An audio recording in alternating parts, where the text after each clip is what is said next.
दोस्तों नमस्कार। स्वागत है देश की पुकार चैनल में।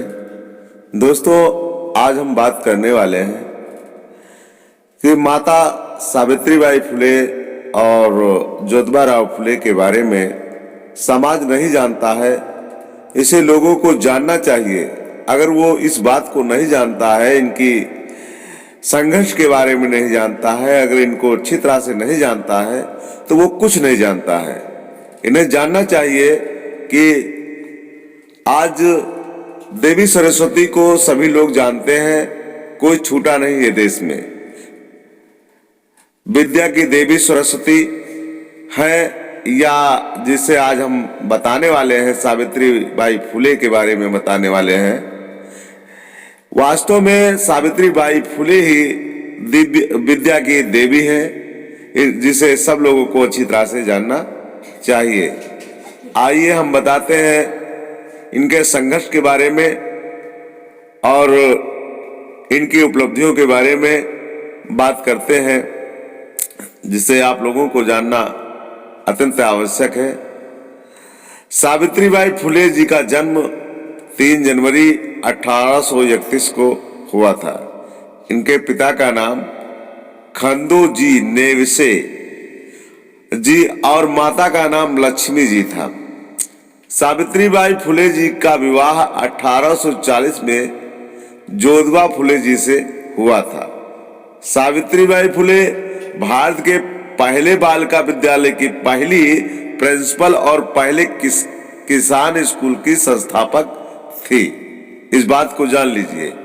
महात्मा ज्योतिबा जी को महाराष्ट्र और भारत में सामाजिक सुधार आंदोलन में एक सबसे महत्वपूर्ण व्यक्ति के रूप में जाना जाता है। उनको महिलाओं और अशिक्षित लोगों को शिक्षित करने के प्रयासों के लिए जाना जाता है। ज्योतिबा राव, जो बाद में ज्योतिबा के नाम से जाने गए, सावित्रीबाई के संरक्षक, गुरु और समर्थक थे। सावित्रीबाई ने अपने जीवन को एक मिशन की तरह से जिया।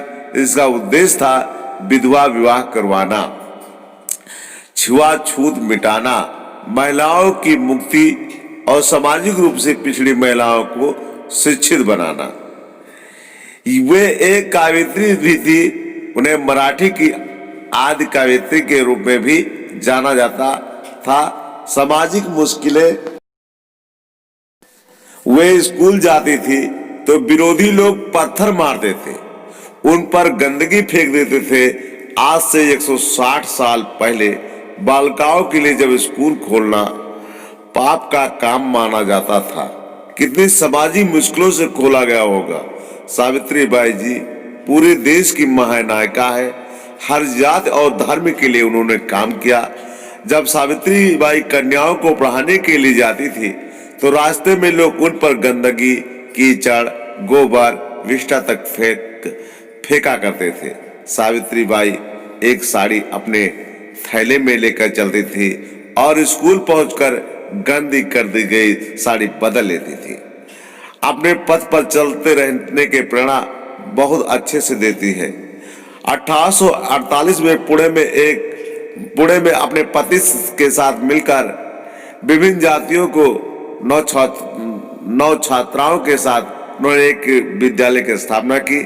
एक वर्ष में सावित्रीबाई और महात्मा फुले 5 नए विद्यालय खोलने में सफल हुए।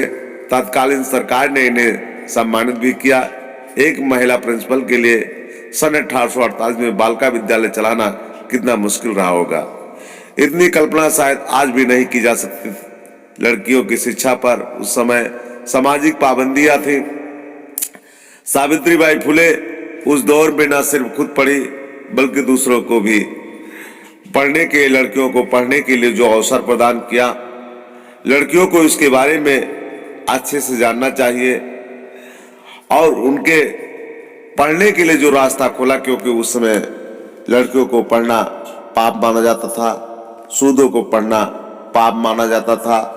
ऐसी समय में इस प्रकार के काम करना कितना गंदा, कितना पाप माना जाता था।